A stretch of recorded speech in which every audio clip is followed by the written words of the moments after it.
ഇപ്പോൾ ആന്റോ അഗസ്റ്റിൻ നമ്മുടെ control റൂമിലുണ്ട്. മന്ത്രിമാരുമായി Anto Augustine സംസാരിക്കുകയാണ്. ശ്രീ ആന്റോ അഗസ്റ്റിൻ, അവിടെയുള്ള മന്ത്രിമാരുമായി ഇരിക്കുന്നു. മുഖ്യമന്ത്രി അവിടേക്ക് പുറപ്പെട്ടിട്ടുണ്ട്. നമ്മൾ ആ വിഷ്വൽസ് കൊടുത്തു കഴിഞ്ഞു. മുഖ്യമന്ത്രി അല്പസമയത്തിനുള്ളിൽ ബത്തേരിയിലെത്തും. ഇനിയിപ്പോൾ എന്തൊക്കെയാണ് നടക്കുക എന്നൊന്ന് വിശദീകരിക്കാമോ ശ്രീ ആന്റോ അഗസ്റ്റിൻ? ഇപ്പോൾ കൺട്രോൾ റൂമിൽ നിന്ന് ആന്റോ അഗസ്റ്റിൻ ചേരുന്നു തത്സമയം.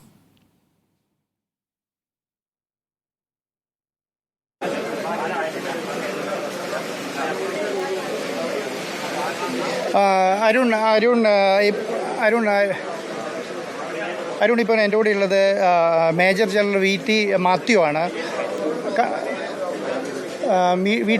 ആണ്. മേജർ ജനറൽ ഉള്ളത്. അപ്പോൾ ഇവിടെ കോർഡിനേഷൻ്റെ ഭാഗമായിട്ട് അദ്ദേഹം ഇവിടെ എത്തിയതാണ്. ഇപ്പോൾ അവിടെ ഈ റെസ്ക്യൂ നടക്കുന്ന സ്ഥലത്ത് നിന്ന് അദ്ദേഹം ഇങ്ങോട്ട് എത്തി. ഇപ്പോൾ എന്താണ് സാർ ഈ നമ്മുടെ പാലത്തിൻ്റെ വർക്ക് ഏകദേശം കഴിയാനായോ?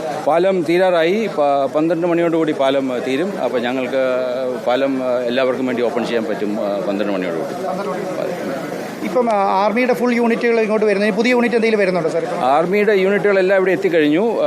കണ്ണൂരിൽ നിന്നും കോഴിക്കോട്ടു നിന്നും തിരുവനന്തപുരത്തു നിന്നും ബാംഗ്ലൂരിൽ നിന്നും യൂണിറ്റുകൾ ഇവിടെ എത്തി. ചിലത് വിമാനമാർഗം എയർഫോഴ്സിൻ്റെ സഹായത്തോടുകൂടി എത്തി. കുറച്ച് ബൈ റോഡ് ഇവിടെ എത്തിയിരുന്നു. ഇപ്പോൾ 500ഓളം ആൾക്കാർ ഇവിടെ ഉണ്ട്. ഇപ്പോൾ ഈ രക്ഷാപ്രവർത്തകർക്ക് ഭക്ഷണവും കാര്യങ്ങളൊക്കെ എത്തിക്കുന്ന ആർമിയുടെ ഭാഗത്ത് നിന്ന് വലിയ സഹകരണം ഉണ്ടെന്ന് പറയുന്നുണ്ട്. അങ്ങനെ പുതിയതായിട്ട് എന്തെങ്കിലും സംവിധാനം ഒരുക്കാൻ വേണ്ടി ആർമി തീരുമാനിച്ചിട്ടുണ്ടോ? ആർമിയുടെ ഭാഗത്തു നിന്നല്ല, ജനങ്ങൾ തന്നെയാണ് ഭക്ഷണങ്ങളെല്ലാം എത്തിക്കുന്നത്. ആർമിയായിട്ടല്ല. ഇവിടുന്ന് ഭക്ഷണങ്ങൾ സന്നദ്ധ സംഘടനകളെല്ലാം എത്തിക്കുന്നുണ്ട്. അതിനുള്ള സഹായം ആർമി ചെയ്തു കൊടുക്കുന്നുണ്ട്. ഞങ്ങളിപ്പോൾ ഒരു ഫുഡ് ബ്രിഡ്ജ് അവിടെ ഉണ്ടാക്കി നിങ്ങൾ കണ്ടു കാണും. ഇന്ന് രാത്രി തന്നെ ഞങ്ങൾ ഫുൾ രാത്രി പണിയെടുത്താണ് ഈ ഫുഡ് ബ്രിഡ്ജ് ഉണ്ടാക്കിയത്. ഈ ബ്രിഡ്ജിൽ കൂടി ഭക്ഷണ സാധനങ്ങളെല്ലാം നമുക്ക് അപ്പുറത്തേക്ക് എത്തിക്കാൻ പറ്റും.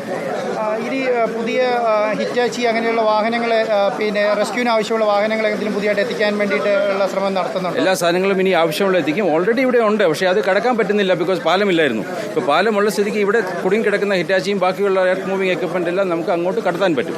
അപ്പോൾ പാലം നിർമ്മിച്ചു കഴിഞ്ഞാൽ ഈ വക എക്യുപ്മെൻറ്റിൻ്റെയൊക്കെ ആവശ്യം അപ്പുറത്ത് ഉണ്ടാകും. അതിനുള്ള എക്യുപ്മെൻറ്റ് ഇവിടെ ഉണ്ട് ഓൾറെഡി.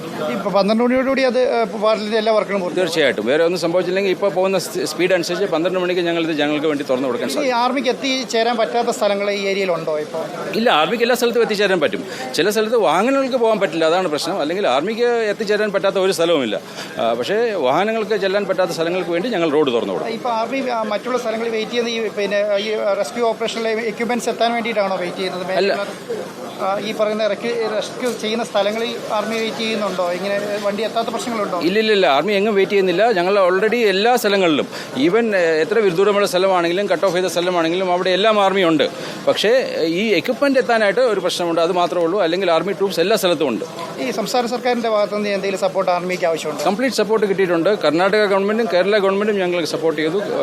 ബാംഗ്ലൂരിൽ ഞങ്ങളുടെ എക്യുപ്മെന്റ് മൂവ് ചെയ്യാൻ വേണ്ടി ബാംഗ്ലൂരിലെ ട്രാഫിക് നിർത്തി അവർ ഞങ്ങളുടെ ബ്രിഡ്ജിംഗ് എക്യുപ്മെന്റ് ഇങ്ങോട്ട് എത്തിക്കാൻ സഹായിച്ചു. ഇവിടെ എത്തുമ്പോഴും കേരള ഗവൺമെന്റിന്റെ സപ്പോർട്ടുണ്ട്. ഈ റോഡ് മുഴുവൻ ഇന്നലെ നിങ്ങൾ കണ്ടിരുന്നില്ലേ, വണ്ടികളായിരുന്നു. ഇന്ന് ക്ലിയർ ചെയ്തു ഞങ്ങളുടെ എക്യുപ്മെന്റ് വരാൻ വേണ്ടി. ഇനിയിപ്പോൾ ഈ പാലത്തിൽ അത് എന്താ ഈ 12 മണി വരെ ബാക്കിയുള്ള വർക്കുകൾ എന്തൊക്കെയാണ്? ഇനിയിപ്പോൾ അതിന്റെ ഡെക്കിംഗ് ചെയ്യണം. അതിന്റെ മുകളിലൊന്നും നടത്തില്ല. അതിന്റെ ഒരു സൈഡ് മാത്രമേ ഉറപ്പിച്ചിട്ടുള്ളൂ, മറ്റേ സൈഡും കൂടെ ഉറപ്പിക്കണം. അത് ഉറപ്പിച്ച് കഴിഞ്ഞിട്ട് അതിന്റെ ഡെക്കിംഗ് കംപ്ലീറ്റ് ചെയ്ത് കഴിയുമ്പോൾ പാലം പൂർത്തിയാകും. അപ്പോൾ ഇത് ഉറപ്പിക്കുന്ന ഒരു ശ്രമകരമായ പണിയാണ്. അത് ചെയ്തുകൊണ്ടിരിക്കുകയാണ് ഇപ്പോൾ. അരുൺ, മേജർ ജനറൽ മാത്യു ആണ് നമ്മളോട് ഇപ്പോൾ ചേർന്നത്. അദ്ദേഹം ഈ റെസ്ക്യൂ നടക്കുന്ന സ്ഥലത്തേക്ക് ഉണ്ടാകുന്ന പാലം നിർമ്മിച്ചതിൻ്റെ ബാക്കി വർക്കുകളെ കുറിച്ചുള്ള കാര്യങ്ങൾ വിശദീകരിക്കുന്നത്. ഏകദേശം ഒരു 12 മണിയോടുകൂടി അവിടുത്തെ പാലത്തിൻ്റെ വർക്ക് പൂർത്തിയാകുന്നതാണ്. Okay, thank you Anto Augustine. കാര്യങ്ങൾ വ്യക്തമാണ്. 12 മണിയോടുകൂടി ബെയിലി പാലം തുറന്നു കൊടുക്കാൻ സാധിക്കുമെന്ന് മേജർ ജനറൽ മാത്യു ഇപ്പോൾ നമ്മളോട് പറയുന്നു. ആന്റോ അഗസ്റ്റിൻ മാനേജിംഗ് എഡിറ്ററാണ് ഇപ്പോൾ പ്രേക്ഷകർക്കൊപ്പം ചേർന്നത്.